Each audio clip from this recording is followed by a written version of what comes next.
கவனமா இருங்க. தலையில கை வச்சு ஜெபிக்கலாம், நான் தப்பு சொல்லல. தலையில கை வச்சு ஜெபிக்கலாம்.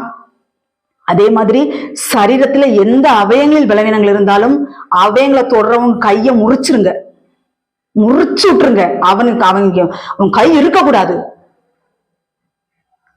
தலையில கை வச்சு ஜெபிக்கிறதை தள்ளி கை வேற எங்கேயாவது போச்சுன்னு அந்த கையை முறிக்க, இயேசுவின் நாமத்துல அந்த கை துண்டா முறிக்கப்படட்டும். நான் இப்பொழுதே கடிந்து கொள்கிறேன்.